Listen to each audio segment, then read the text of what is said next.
You didn't break because you were weak. You broke because you tried to be strong for too long. You carried the expectations of your family, your job, and your social circle until the weight crushed you.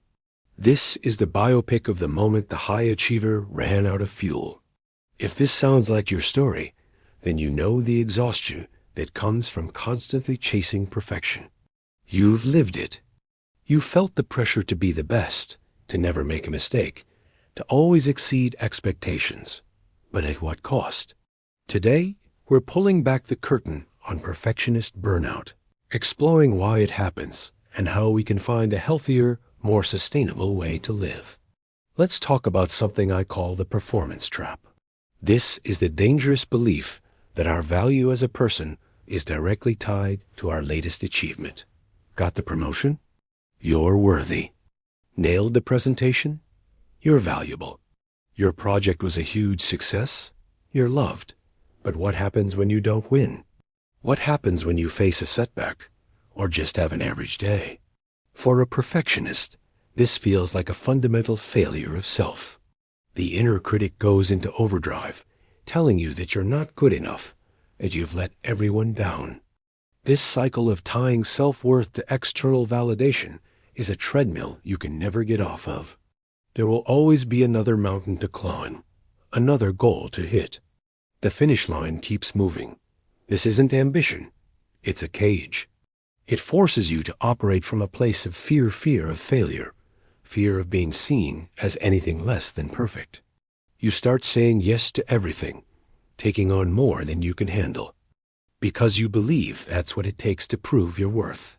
But you're not a machine. You're a human being, and this constant pressure to perform is the fast track to burnout. And that burnout isn't just mental or emotional, it's deeply physical. Our bodies keep the score. When you're constantly in a state of high alert, striving and stressing, your body is flooded with cortisol, the stress hormone. In the short term, this helps you meet deadlines and power through challenges. But over months, or even years, this chronic stress starts to wreak havoc.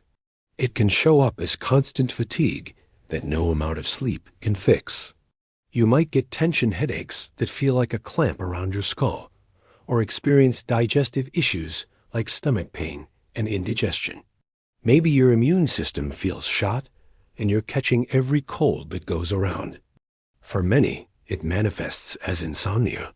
You're so exhausted that your mind just won't shut off, replaying every mistake and worrying about tomorrow's to-do list. These aren't just random aches and pains. This is your body screaming for a break. It's the physical manifestation of carrying too much weight for too long. We often ignore these signals, popping a painkiller or chugging another coffee, telling ourselves we just need to push through. But we're not just pushing through a busy week. We're pushing our bodies to their absolute limit, and eventually, something has to give.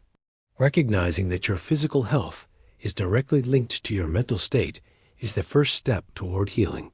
Then comes the moment of reckoning, the existential crisis. You've hit the wall. You're completely burned out, and you look around at all the things you've achieved, all the gold stars you've collected, and a terrifying question bubbles up. Is this it?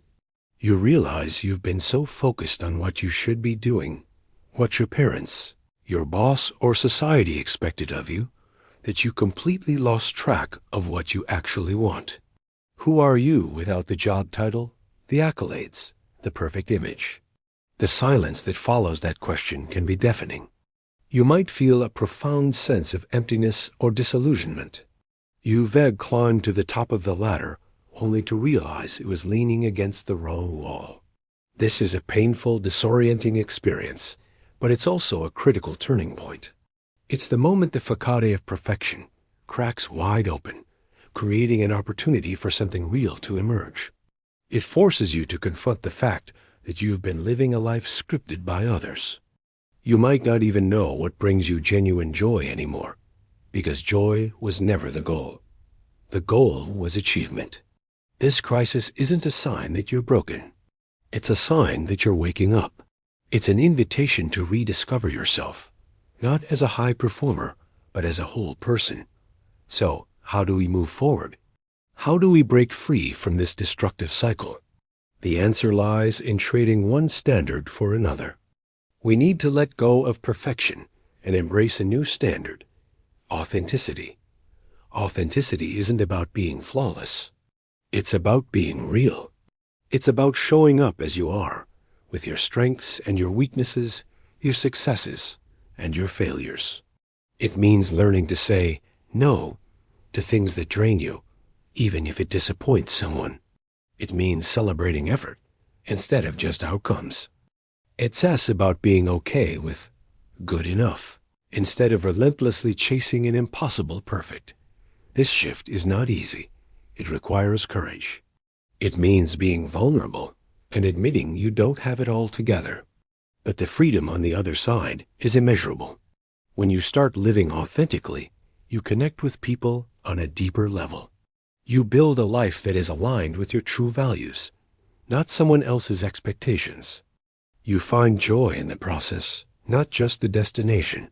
Your new goal isn't to be the best, it's to be yourself. This means setting boundaries, prioritizing rest, and practicing self-compassion. It's about learning to treat yourself with the same kindness you would offer a friend who is struggling. Remember, your worth is inherent. It's not something you have to earn. If you're watching this and feeling seen, please know you're not alone. Burnout is a serious issue, and it's okay to ask for help. Talking to a therapist or a counselor can provide you with tools and support to navigate this journey. If you are in crisis or need immediate assistance, there are resources available. You can contact a mental health hotline in your country for confidential support. The journey from perfectionism to authenticity is a marathon, not a sprint. It takes time and conscious effort to unlearn these patterns. Be patient with yourself. Start small.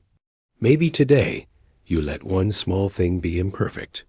Maybe you take a real lunch break away from your desk. Maybe you tell a trusted friend that you're struggling. Each small step toward authenticity is a step toward a more sustainable, fulfilling, and genuinely happy life. Thank you so much for spending this time with me today. If this video resonated with you, please consider liking it and subscribing to the channel for more conversations like this. Take care of yourself, and I'll see you in the next one.